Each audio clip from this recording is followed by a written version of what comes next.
Assalamu alaikum and good evening. Education and Career with Nazim on ION TV, Sky 782 and social media streaming এ যারা join করেছেন আপনাদেরকে জানাচ্ছি আমন্ত্রণ এবং স্বাগতম। আজকে আমার সাথে আছেন এক স্পেশাল গেস্ট যিনি মাল্টিপল ইন্ডাস্ট্রিতে মাল্টিপল প্রফেশনে খুব সাকসেসফুল হিসাবে তার একটা ইলাস্ট্রিয়াস ক্যারিয়ার গড়েছেন। উনি নান আদার দেন ব্যারিস্টার লুৎফুর রহমান। আসসালামু আলাইকুম ভাই ওয়েলকাম। তো এই বিরাট ইলাস্ট্রিয়াস লাইফের আমরা তিনটা সেগমেন্টে ভাগ করব। প্রথম ভাগটা হচ্ছে আপনার ফরমেশন অ্যান্ড ফাউন্ডেশন, মানে আপনার ধরেন স্কুল পর্যন্ত। তারপর হচ্ছে আপনার ট্রানজিশন অ্যান্ড ট্রান্সফরমেশন, ইউনিভার্সিটি এবং আপনার আর্লি ক্যারিয়ার। তারপর এখন আস্তে আস্তে বয়স হচ্ছে লিডারশিপ এবং লেগেসি নিয়ে আমরা আলোচনা করব। তো আমার কথা হচ্ছে আমি কথা বলবো কম, আপনার মনের কথাটা আপনি বলবেন। তো please feel free to talk anything about your formation and foundation. কীভাবে ছোটোকাল গেল, জন্ম হওয়ার পরে কী কী স্মৃতি মনে আছে, কীভাবে বড় হলেন, ছোটোকালে কি স্বপ্ন দেখতেন কিনা এরকম বড় হওয়ার, এইসব প্লিজ একটু কাইন্ডলি বলেন। Thank you very much. আসলে আপনি খুব সুন্দর ছোটোবেলার কথা তুলে ফেলছেন। চলে যেতে হচ্ছে সেই ছোটোবেলা কীভাবে বড় হলাম গ্রামে। আমরা গ্রামের ছেলে, গ্রাম অঞ্চলে, যেখানে আমাদের গ্রামে ইলেকট্রিসিটি ছিল না, হয়তো অনেকেরও ছিল না, সেম। আমরা সেই হারিকেনের মধ্যে লেখাপড়া করছি, বাড়িতে 5 দাদা, জয়েন্ট ফ্যামিলি, সেখানে লেখাপড়া করছি। তো সেই আসলে ছোটোবেলা বলতে গেলে ফরমেশনে যদি বলি, তাইলে আমার একটা জিনিস মনে পড়ে সব সময়, যে আমি বড় হওয়ার পরে আমার যখন জাস্ট মনে পড়ছে যে আমি যখন ক্লাস 1-এ পড়বো, তো একটা বই ছিল, নাম ছিল আমার বই। আমার বই আর আমার বই, বইয়ের নাম তো আমার বইটাতে আমার আম্মা পড়াইতো প্রতি রাতে। তো আমি শেষ করে ফেলতাম। তা আমি বলতাম আরও কিছু, তো আর কিছু নাই। মানে এখন যেভাবে আমাদের প্রতিদিন স্কুল থেকে বিভিন্ন বই নিয়ে আসা হয়, তো একটা বই আমি বারবার পড়তাম, পড়তে ভালো লাগতো, প্রতি রাতেই ওনার সাথে পড়তাম। এবং তখনই আমার মনের মধ্যে উনি যে জিনিসটা ঢুকাইছিল যে এডুকেশন ছাড়া পৃথিবীতে কিচ্ছু হবে না। এবং উনি আমাকে প্রায় সময় একটা জিনিস বলতো, কারণ আমাদের ফ্যামিলিতে শুধু আমার দাদা আমেরিকা ছিলেন, মানে আমরা 5 দাদা। তো আমার দাদা আমেরিকাতে মারা যান, এবং যখন আমার দাদা মারা যান, আমার আব্বাও দেখেন নাই কিন্তু আমার দাদাকে। আমার আব্বা একমাত্র ছেলে, বাকি আমার 4 দাদার ফ্যামিলি লন্ডনে। তো ওরা আস্তে আস্তে সবাই লন্ডনে চলে আসে, কিন্তু আমরা লন্ডনে আসার কোনো সুযোগ নাই, যেহেতু আমার দাদা নেন নাই। তো আম্মা শুধু বুঝাইলো যে তুমি যদি লেখাপড়া করো, তাইলে একদিন এই লন্ডন কেন, আমেরিকা কেন, পৃথিবীর যে কোনো জায়গায় তুমি যেতে পারবা। এডুকেশনই তোমাকে দিবে কি, এবং তুমি চয়েস করবা পৃথিবীর কোথায় যাবা। সুতরাং তোমাকে এডুকেশন ছাড়া আর কিছুই তোমাকে। আমি বললাম যে আমি যখন ক্লাস 5-এ না 4, আমার চাচারা চলে আসতেছিল মানে লন্ডনে, আমার দাদা যারা তারা নিয়ে আসতেছে, ওই যে ফ্যামিলি, যেভাবে ফ্যামিলি ভিসায় চলে আসতেছিল। তো আমার খুব খারাপ লাগতো, এক একজন করে চলে আসতেছে, আমার বাড়িটা সম্পূর্ণ খালি, শুধু আমি আর আমার ভাই আর আমার বোনটা। তো আমি আম্মাকে বলতাম, তো আম্মা বলতো দেখো, তুমি যদি লেখাপড়া করো, if you stick with your study, এবং তুমি করো, তুমি একদিন পৃথিবীর যে কোনো জায়গায় যেতে পারবা। যে এই যে আমার মাইন্ডসেটটা উনি আমাকে প্রথম থেকে, সেই আর্লি এজ থেকে করে দিয়েছিল, আমার মধ্যে আজও সেই জিনিসটাই যায় যে এইটা কী। এবং এইটা যে উনি এভরি টাইম যখনই আমি বই পড়তাম, একটা বলতাম যে তুমি পড়ো, তুমি পড়ালেখা করলেই পারবা। আমি মনে করি সেই জিনিসটা আমার কানের মধ্যে সবসময়। প্লাস 1 নম্বর হওয়ার একটা জিনিস, প্রবণতা আমরা স্কুলে আমরা জানি যে সময়।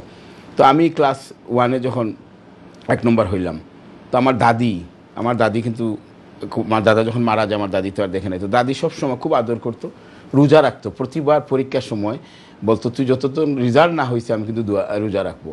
তো আইসা যেদিন বলতাম যে আমি 1 হয়েছি, উনি খুব খুশি। তো আমার মধ্যে ওই মাইন্ডসেটটা ছিল যে সবসময় 1 থাকতে হবে। মানে উনারা এমনভাবে আমাকে বিল্ড আপ করছিল যে whatever you do, you have to be on the top. এবং এই জিনিসটি আজকে আমি যে আল্লাহর হুকুম যে এই জায়গায় আসছি, এবং আমার ওই মাইন্ডসেটটা ওনারা ওই সময়ই আর্লি এজে আমাকে সেট করে দিছিল বলতে পারেন। কারণ আমার আব্বার সান্নিধ্য আমি কম পাই, কারণ আমি যখন ক্লাস 5 ইয়ার্স ওল্ড, উনি সৌদি আরবে চলে যায়, যার কারণে ওনাকে আমি খুব একটা দেখি নাই ব্রিঙ্গিং আপে। কারণ আমার আম্মা এবং দাদি আমাকে খুব, মানে এই ব্যাপারে, স্পেশালি লেখাপড়ার ব্যাপারে, বা আমার লন্ডন থেকে দাদা যেতেন, আমার একটা বইয়ের কথা মনে পড়ে আজও, ধারাপাত, ওই যে ওয়ার্ড। আমি যখন ক্লাস 2-তে পড়ি তখন ধারাপাত পড়তাম। তো ধারাপাতে সাধারণত আমরা নামতা শিখতাম, ওই যে 2, 2, 4, 1 এগুলা। তো ওইখানে একাংশ, দশাংশ, শতাংশ ছিল। তো আমার এক দাদা লন্ডন থেকে গেছে, তো উনি আমাকে এগুলো পড়াইতো। তাই আমি বলতাম স্কুলে তো এগুলো পড়ায় না, ক্লাস 2-তে তো এগুলো পড়ায় না, আমাদের শুধু নাম্বার শেখায়। উনি বললো তুই তো এগুলো পারিস, তুই সব পারিস, তাহলে এইটাও পড়, তারাপাতে কিন্তু আরও কিছু আছে, লভ্যাংশ এইসি।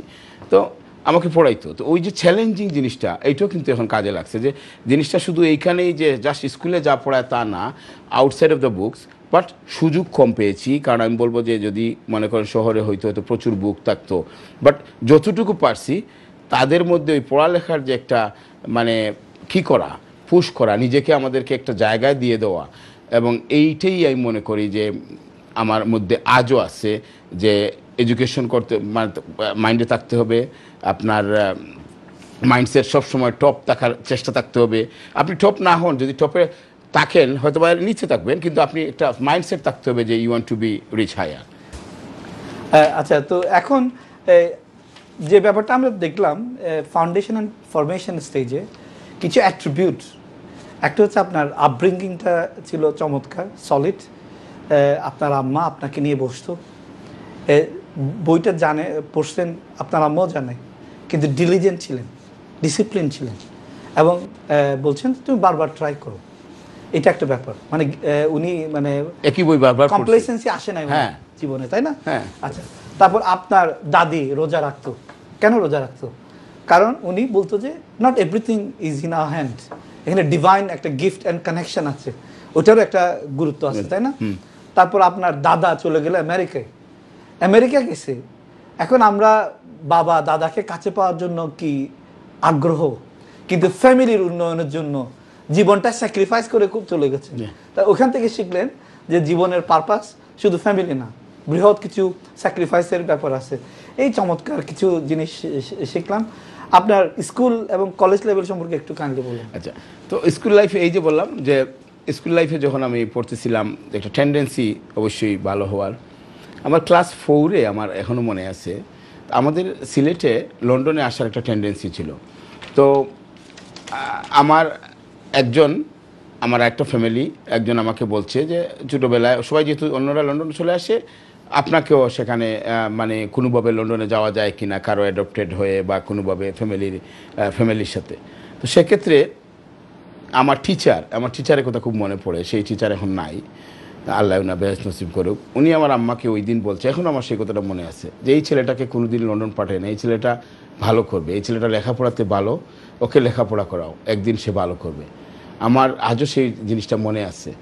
ক্লাস 4-এ তখন আমি পড়ি, এবং আম্মাকে রিকোয়েস্ট করছে যে এই ছেলেটাকে আপনি পাঠায়েন না, আপনারা লন্ডনের চিন্তা করেন না, এই ছেলে একদিন নিজে নিজে যাবে, এই ছেলেটা লেখাপড়াতে ভালো, ছেলেটা পড়তেছে। আমি চিন্তা করি যে আজকে ওই সময় যদি আমি ওই দিন চলে আসতাম লন্ডনে, কোথায় থাকতাম, কী করতাম আমি নিজেও জানি না। এখন হয়তো বা কী হইতাম, হয়তো বা কোনো একটা রেস্টুরেন্ট বা কোনো একটা বিজনেস থাকতো, বা কোনো একটা কিছু করতাম, ভালো করতাম খারাপ সেটা জানি না। বাট ওই যে টিচারের কথা, ওই যে আমার আম্মার স্যাক্রিফাইস, আম্মা জানে যে আমার আব্বা তখন সৌদি আরব থেকে খুব একটা ভালো করতেছে না, লন্ডনে সবাই দিচ্ছে, পয়সা দিয়ে হেল্প পায়, আমরা পড়তেছি, কিন্তু আম্মা সেটাও চিন্তা করে তারপরে মনে করছে আমার ছেলেটা লেখাপড়ায় ভালো, if you keep this trend হয়তো বা সে ভালো করতে পারে। এই যে উনার যে একটা আত্মবিশ্বাস আমার আম্মার বা আমার দাদির বা আমার টিচারের, এবং সেই আত্মবিশ্বাসটাকে যে আমি তাদের কাজে লাগাইতে পারছি। এবং জানেন ওদের এই যে এডুকেশনটা, ওদের যে স্ট্রেংথটা আমার মধ্যে, আমরা যেমন তুমি সিগারেট খেতে পারবা না, যেমন তুমি এই যে বাচ্চারা মার্বেল খেলে এখানে গিয়ে খেলতে পারবা না, খেলে তুমি ক্লাসে লেখাপড়াতে এটা হবে না, এই রুলসটা আমার মধ্যে, আমি যখন কলেজে পড়ি, ইউনিভার্সিটি পড়ি, কেন যেন মনে হচ্ছে যে মা দেখতেছে, কেন যেন মনে হচ্ছে মা একটা রুল যে দিয়ে দিচ্ছে যে তুমি এইটুকু করতে পারবা না, এইটুকু তোমার বাউন্ডারি, এইটুকু তোমার এই বাউন্ডারি। এটা কিন্তু শহরে গিয়ে যখন আমি কলেজে গেলাম, তখন তোমার মা দেখতেছে না, আমি যা কিছু তা করতে পারতাম। কিন্তু আমাকে যে একটা বাউন্ডারি বা আমাকে যে একটা জিনিস ক্রিয়েট করে দিছে ওই যে, এবং তাদের যে এক্সপেকটেশনটা, ফুল ফ্যামিলি সবাই, আমার দাদারা সবাই গেলে আমাকে গিফট নিয়ে যেত, কারণ আমি লেখাপড়াতে ভালো ছিলাম। ওরা আমাকে বলতো যে তুই পড়িস, এবং তারা আমাকে একটা গিফট দিত স্পেশাল, যে আমি যে লেখাপড়া করি, এটাতে আমার একটা ইন্সপিরেশন দিত। যারাই লন্ডন থেকে যাইতো আমাকে একটা গিফট দিত যে তুমি লেখাপড়া কইরো, তুমি পড়ো, এবং তুমি যদি পড়তে গিয়ে কোনো হেল্প লাগে, যেমন আমার চাচার কথা আপনাকে না বললেই নয়, যে চাচা আমাকে লন্ডন নিয়ে আসছে, উনি ক্রয়ডনে থাকে। চাচা চাচি যখন দেশে গেছে, ওনারা বলছে আমি যদি তুই কলেজে পড়িস, ইউনিভার্সিটি যা খরচ যায় আমরা দিব, বাট তুমি পড়তে হবে। হ্যাঁ, এবং সেই জিনিসটাই আমি যখন ঢাকাতে আমি মেডিকেলে, অ্যাজ ইউজুয়াল আমরা সবাই চাই যে আমরা একটা মেডিকেলে পড়ি, বা ভালো স্টুডেন্ট যারা তারা পড়ে, সায়েন্সের স্টুডেন্ট ছিলাম। তো মেডিকেলে হলো না, না হওয়ার পরে আমি চিন্তা করলাম তাইলে আমি কি পড়া যায়। তখন আমাকে একজন বললো ভুইয়া একাডেমি নামে একটা একাডেমি আছে, সেখানে আপনি যদি ল পড়েন ইংলিশ মিডিয়ামে পড়তে পারবেন এবং আপনি লন্ডন আসতে পারবেন ফার্স্ট ইয়ার পরে সেকেন্ড ইয়ার। তো আমি আমার চাচাকে লিখলাম, কারণ যে আমার তো প্রায় 4,000 টাকা করে মাসে লাগবে, ভুইয়া একাডেমি ফি 2,000। ওনার সাথে সাথে বললো আমরা দেবো, তুমি পড়ো। Thank you. তো এই যে একটা ছোট্ট গল্প বা ছোট্ট গল্পের মধ্যে বৃহৎ কিছু মেসেজ আমরা পেলাম। আমাদের একটা কলার আছে, কলার লাইনে থাকেন। আমি জাস্ট এটা সামারি করে একটু মানে মেসেজটা একটু ক্যাপচার করার ট্রাই করি। তো প্রথমত ওনার মা প্রথমেই বলেছে education education education, despite all obstacles, despite difficulties, sometime financial difficulties, environmental difficulties, electricity নাই, এনার্জি নাই, তারপর টেম্পটেশন, বিদেশে যাও ইনকাম করো, এই টেম্পটেশনগুলোকে দূরে রাখা। টিচারের উপদেশ, তুমি এখন নিজেকে নষ্ট করিও না, তুমি এখন লন্ডনে গেলে তুমি লন্ডনের রুল অ্যাকসেপ্ট করবা, বড় হয়ে এমনভাবে যাও যাতে তুমি লন্ডনের রুল তৈরি করতে পারো, তাই না? এই যে গ্রাউন্ড ব্রেকিং মেসেজ। এবং সাথে সাথে সোশ্যাল ক্যাপিটাল, আপনার চাচা আপনাকে ভালোবাসছে এবং ওই সোশ্যাল ক্যাপিটালই কিন্তু more important than financial capital. তো এই জিনিসগুলো আমরা মেসেজ হিসেবে নিব। আমরা বই পড়ি অবশ্যই, আমরা জানি নলেজ থেকেও মূল্যবোধ এবং ক্যারেক্টারের গুরুত্ব আমাদের লুৎফুল ভাই থেকে আমরা বেশি শুনেছি। তো আপনি যেটা বলছিলেন লুৎফুল ভাই, সেটা হচ্ছে এই আপনি কলেজে পড়লেন, তারপর আপনার স্ট্র্যাটেজিটা দেখেন। আপনি ধরেন টিপিক্যাল একটা হয়তো মেডিকেল কলেজে চান্স পান নাই, তার মানে আপনি চিন্তা করছেন যে আমার একটা ভোকেশনালি টেকনিক্যাল সাবজেক্ট এক্সপার্টিস থাকতে হবে, মেডিসিন নাই, হোয়াট ইজ দ্য নেক্সট? আপনি তখন ল সাইডটা হয়তো চুজ করলেন, তাই না? হ্যাঁ, ল সাইডটা আপনি চিন্তা করলেন, ল হলে আমি যেখানে ল এর জন্মদাতা, লন্ডনে গিয়ে পড়াশোনা করবো। এখন লন্ডনে তো সাথে সাথে আসা যায় না, ইংলিশ মিডিয়াম লাগে। তো উনি স্ট্র্যাটেজি চুজ করেছেন যে একটা ইন্টারমিডিয়েট একটা কোয়ালিফিকেশন এর মতো নিবে, যেটার মাধ্যমে উনি লন্ডনে আসতে পারবে, তাই না? এই ভুইয়া একাডেমি এবং আপনার এই যে প্ল্যান স্ট্র্যাটেজি, জীবনের ফরমেশনের লাস্টের দিকে এসে ট্রানজিশন হচ্ছে, এই একটু এই ব্যাপারটা বলেন। এটাও কিন্তু অনেক চ্যালেঞ্জিং, কারণ এই যে আপনি স্ট্র্যাটেজির কথা বলছেন, আমি যখন লন্ডনে চিঠিটা লিখলাম তখন তো টেলিফোনও ছিল না, বা একটু চাচার সাথে যখন কথা বললাম, চাচা বললো যে হ্যাঁ পড়ো। আমার মামাতো ভাইরও, আমার মামাও কিন্তু লন্ডনে ছিল, মামাতো ভাইরা সবাই আমাকে খুব আদর করতো, বলছে পড়ো, তুমি পড়তে থাকো। তো আমি যখন ভুইয়াতে ভর্তি হই, তো ভুইয়াতে দেখেন আমি একটা গ্রামের ছেলে, সিলেটে আসছি, ইন্টার পাস করছি, ঢাকায় আসছি। ফার্স্ট দিন ক্লাসে সবাই কিন্তু অনেকেই ইংলিশ মিডিয়াম স্কুল থেকে আসছে, ওদের ইংলিশের কথাবার্তা টিচারদের সাথে যখন হচ্ছে, আমি বেঞ্চে বসা, আমি বললাম আমি তো পারবো না।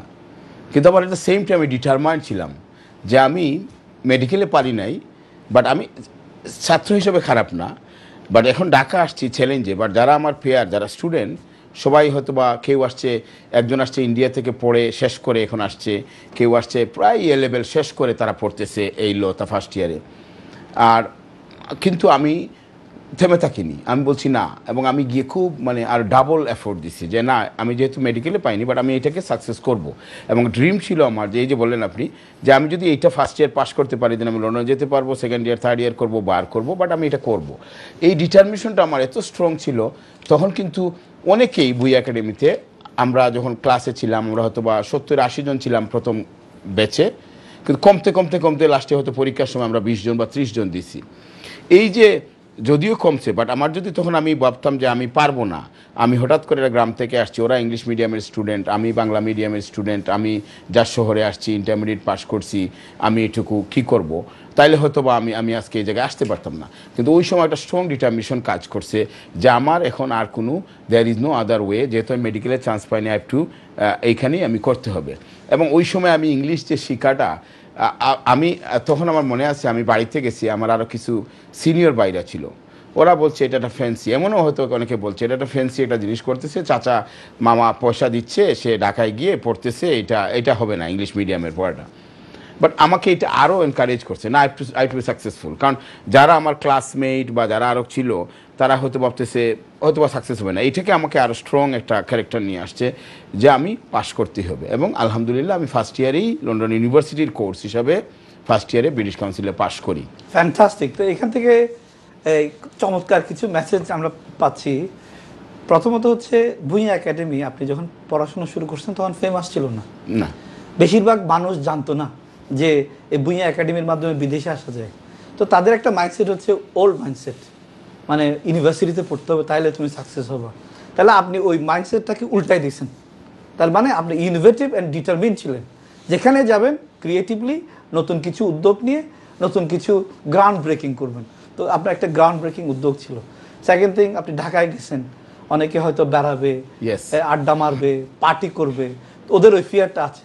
আপনি ওই ফিয়ারটা বুঝছেন, রিকগনাইজ করছেন, কিন্তু ওই ফিয়ারে সাকাম টু দ্যাট ফিয়ার করেন নাই, আপনি ওইটার থেকে আরো ডিটাচ হয়ে গেছেন। তো ক্রিটিক যারা আছে তারা আপনার বন্ধু, তারা আপনাকে সচেতন করেছে, তাই না? আচ্ছা, আর সেকেন্ড থিং হচ্ছে আপনি ধরেন গেলেন ইংলিশ মিডিয়ামে, আমরা গ্রামে ছিলাম, আমরা কিসের ইংলিশ মিডিয়াম, তারপর ওরা এত কষ্ট করে, আমরা মনে আছে ক্লাস 9 10 একটা বুক ছিল অ্যাপ্লাইড গ্রামার, এইটাই ছিল আমাদের এসএসসি পরীক্ষা। তো তারপরে ডাক্তার আসিবার পূর্বে রোগী মারা গেল, সে 10 বছরের বড়টা ছোট, এই কয়েকটা ট্রান্সলেশন শিখে এসএসসি পরীক্ষা দেওয়া, টিচাররা মানে এইটুকু পড়েই পরীক্ষা দিতে হবে। তো এখন আপনি ওখানে গেলেন, তো এখানে আপনার জন্য একটা স্ট্রেচড একটা এনভায়রনমেন্ট, একটা আননোন একটা এনভায়রনমেন্ট। তো যারা সাইকোলজি পড়ালেখা করে, নিউরোসায়েন্স নিয়ে যারা পড়ালেখা করে, তারা বলে learning only takes place if you are outside your comfort zone. As a parent আমাদের একটা মেসেজ হচ্ছে বাচ্চাদেরকে অলওয়েজ স্ট্রেচ একটা এনভায়রনমেন্টে দিতে হবে। They should not be within their comfort zone. আপনার ঘর আপনার জন্য কমফোর্ট জোন, ঠিক আছে, you have to push them out, stay away from the comfort zone, then only learning will take place, তাই না? এই মেসেজটা আমরা পেলাম। খুব চমৎকার কিছু এক্সাম্পল দিয়ে আপনি বলতেছিলেন। এখন আমরা একটু ইসে যাই, আপনি ধরেন আমরা বুঝলাম যে আপনি ট্রানজিশন করার সময় লাইফে আপনি ভূঁইয়া একাডেমি পড়েছেন, তারপর আস্তে আস্তে ওটার মাধ্যমে আপনি লিগ্যাল একটা কোর্সের একটা রাস্তা পেয়ে গেছেন। এখন এরপরে আপনি লন্ডনে আসলেন, কিভাবে আসলেন, এবং লন্ডনের আনসার্টেন একটা আউটলুক ছিল তখন, তাই না, সবার জন্য। এখানে আমরা আসলাম, আমার পরিচয়ের কোনো গুরুত্ব নাই, আমার পড়াশোনার কোনো গুরুত্ব নাই, আমার ফ্যামিলি হেরিটেজের কোনো গুরুত্ব নাই, ফুলি কমপ্লিটলি গ্রাউন্ড জিরো থেকে শুরু হচ্ছে। এই সাইডটা একটু বলবেন, এবং এটা যে কত ফরচুনেট এরা যারা এখানে বর্ন হয়েছে, ব্রিটিশ হয়েছে, পাসপোর্ট যাদের আছে, এই সাইডটা একটু বলবেন, তারা যেন এটাকে হেলা ফেলায় ইগনোর না করে। না, that's very true.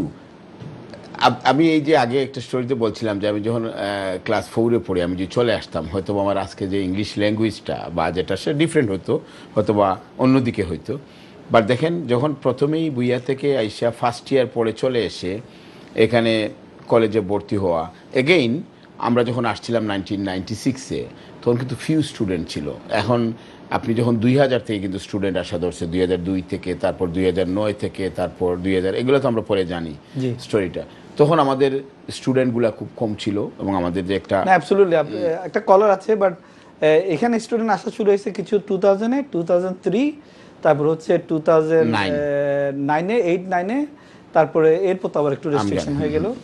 Collar please আপনার নামটা এবং হ্যালো, এগেইন আমরা লস করেছি, sorry about that, maybe technical glitch, please continue. তো আমরা যখন 96-এ আসি, তখন আমার ওই যে বুইয়া একাডেমি কিছু ফ্রেন্ড সার্কেল আসছিল, আমরা একসাথেই আসছি ফার্স্ট ইয়ার পড়তে। তো সেখানে যদি বলি রিয়েল লাইফ, তাইলে বলতে হয় আমি তখন থেকে, যেদিন থেকে লন্ডন আসছি, তার পরের দিন থেকেই আমি আমার দাদির লাইফ দেখেছি, আমার আম্মার লাইফ দেখছি, যে তারা আমার উপর কতটুকু মানে ড্রিম আমাকে নিয়ে দেখে। কারণ আমি বড় ছেলে, 2 ভাই 1 বোন। আমার ভাইটা তখন জাস্ট জিসিএসসি বাংলাদেশে মেট্রিক পরীক্ষা দিছে, বোনটা 7-8-এ পড়তেছে। আমি আসার পরের দিন থেকেই বলতে ফ্যামিলির দায়িত্বটা নিয়ে নিলাম। কারণ এখানে লন্ডনে আসলাম, অবশ্যই আমি ফরচুনেট, এখানে হয়তো অন্যরা না, যেভাবে আমার চাচা এগেন যে বলছি, উনি এটা নিজের জীবন থেকে শিক্ষা নেওয়া। আমার জীবনের ক্যারিয়ারে আমি যদি পরে আসতেছি, তো আপনার পরে বলবো, মানে আমি লেখাপড়ার যেটা বললাম যে আসলাম, এবং আমি যে দায়িত্বটা ওই দিন থেকে 96 থেকে নিলাম, যে তখন আমার আব্বা সৌদি থেকে চলে আসছে, বাট উনি হয়তো ছোট্ট ব্যবসা, সেটা সম্ভব না, ভাইকে পড়ানো, বোনকে পড়ানো, আম্মাকে কি করা। আমার দাদি তখন, আমার দাদি যে দাদা আমেরিকা মারা গেল, আমার দাদির জন্য এটা কিছু করা চিন্তা করলাম, হয়তো বা জীবনে আমি এখন লন্ডন আসছি, আমি করতে পারবো। আমি একসাথে 3টা জবও করতাম, লেখাপড়াও করছি আসার পরেই 96-এ। চাচা রেস্টুরেন্টেও কাজ করছি, ফার্স্ট জব ছিল বার্গার কিং, অ্যান্ড রাতে এসে পিজা হাটেও শনি রবিবারে কাজ করছি, আবার লেখাপড়াও করছি। তো ওই যে লাইফে, কারণ কথা হইলো কি যে আমার, এবং দ্য মোমেন্ট আই কেম, চাচা নিয়ে আসছে ঠিকই, পরবর্তী আর একটা কথা তার কাছ থেকে আনি নেই। 97 থেকে আমার ইউনিভার্সিটি পয়সা দেওয়া, 2nd ইয়ার 3rd ইয়ার বার যতটুকু করছি, আই পেইড আমার কাছ থেকে।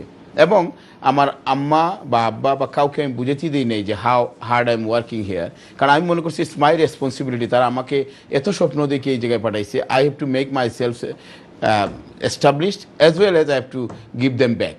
তারা আমাকে যেটুকু করছে, কারণ আমার আম্মা এবং আমার সবসময় একটা বিশ্বাস থাকতো কি, আমি জানি এটা আমার জীবনে খুব আমি আমি আমার সফলতার পিছনে আমি যেটা দেখি, এবং এটা সবাই জানে, এটা কিন্তু নতুন কথা না, কেন জানি মনে হইতো যে তাদেরকে যদি আমি দেই, এই দুয়ায় আমি অনেক দূর চলে যাব।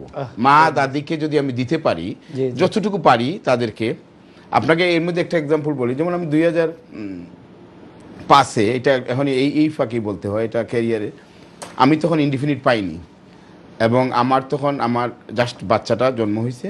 তো আমার আম্মা আমাকে ফোন করে বললো তোর দাদির শরীরটা খুব খারাপ, জানি না কী হবে, কিন্তু আমার দাদির খুব শখ লন্ডনে আসবে। তো আমাকে বলতো তুই একদিন আমাকে লন্ডনে নিবি, কারণ তুই আমেরিকা যেতে পারে নাই।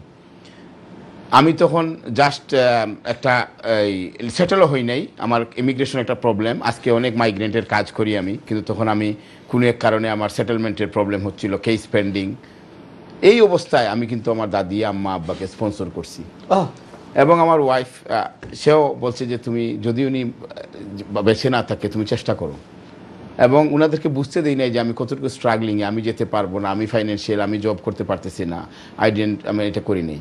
আমি তাদেরকে 3 জনকে আনছি, এবং লন্ডনে আমি যখন তাদেরকে আনি 5 সালে, আমি সেটেল হয়েছি 2009-এ, এবং আমি তখন পুরোপুরি আমার অ্যাপ্লিকেশন পেন্ডিং, জবের অনেক সমস্যা, আমি প্র্যাকটিসেও ভালো করতে পারতেছি না, একটা পার্টনারশিপ ডিসপিউট ছিল আমার, এই জাস্ট আমি ইনডিফিনিট হই নাই বলে, কিন্তু বুঝতে দিই নেই।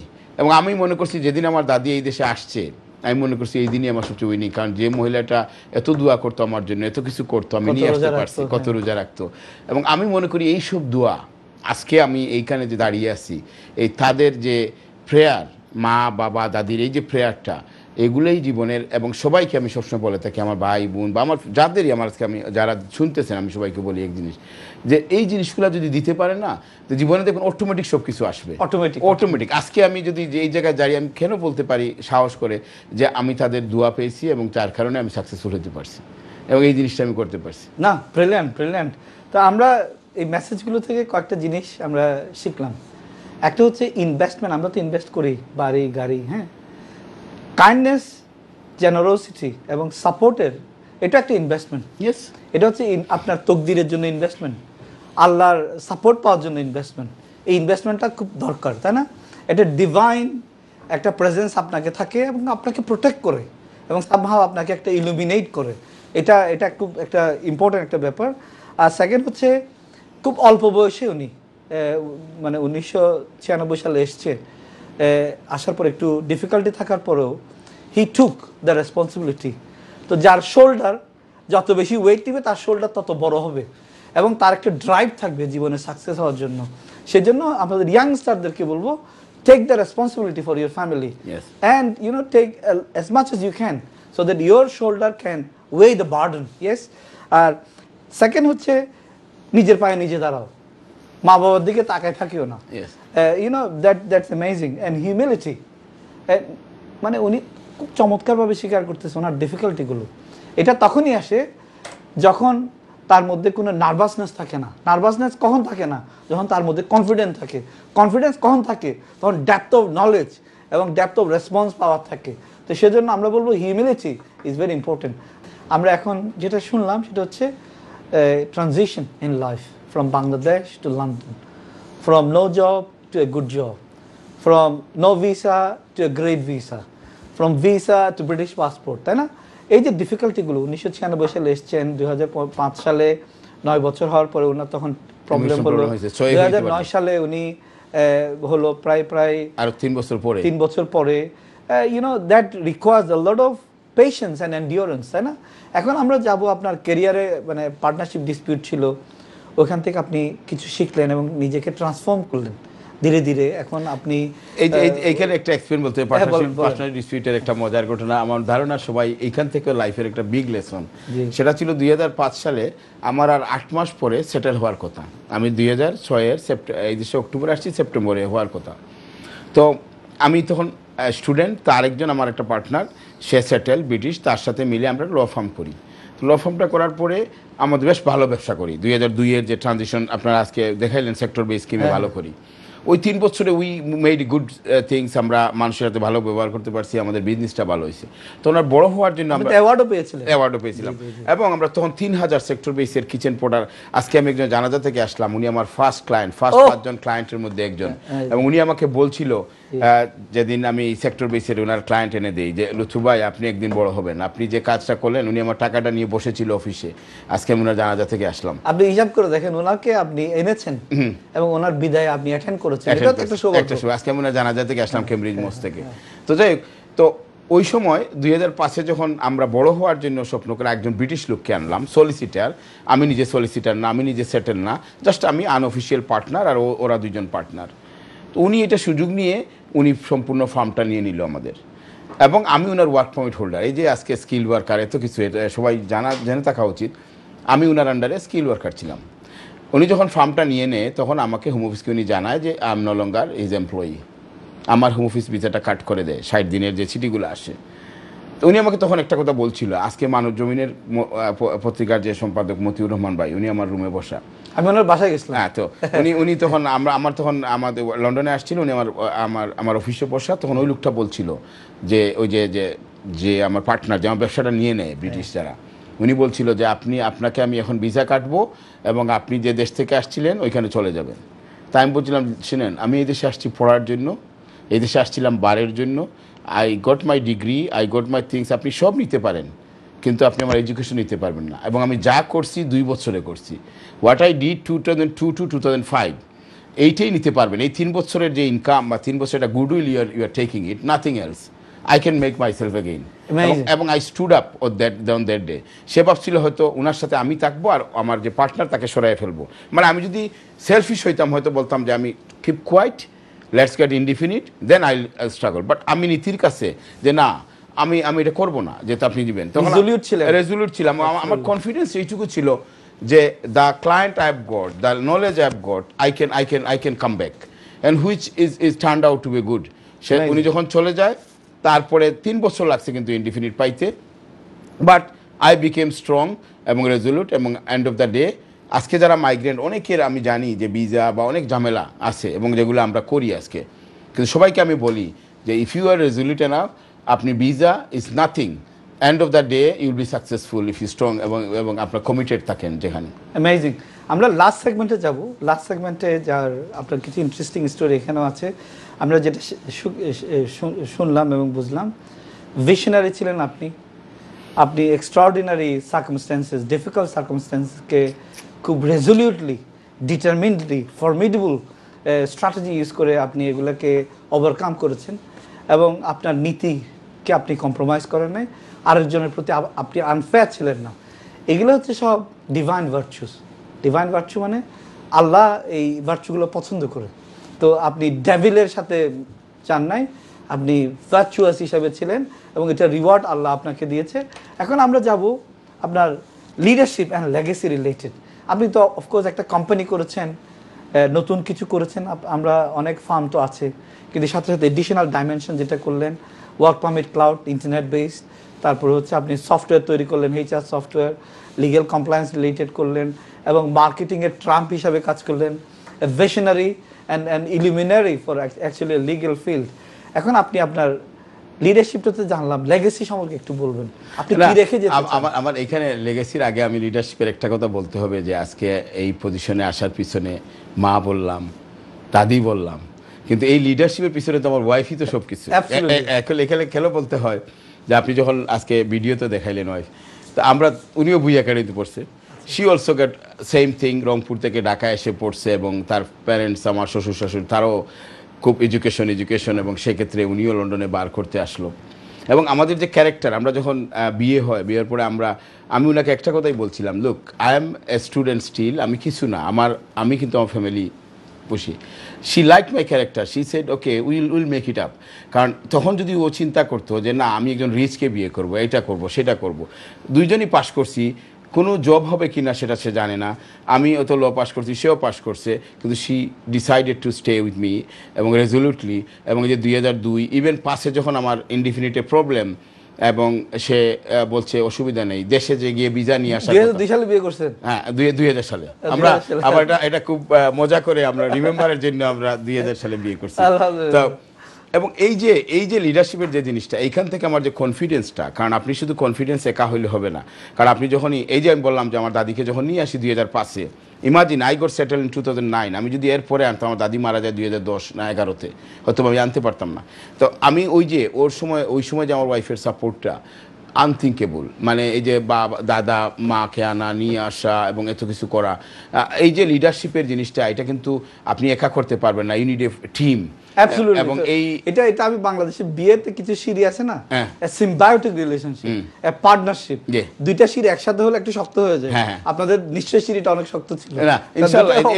আপনি যদি তখন মনে করতেন, সেও বলতো না আমাদের সেটেল পাই, দেয়ার আর পিপল যে অনলি 9 মান্থ ওর সাথে একটু আপনি বস বলে তাইকা সেটেল হয়ে যাও, সেও স্ট্রং না, ফাইট ইট, মানে তুমি ন্যায়ের কাছে থাকতে হবে।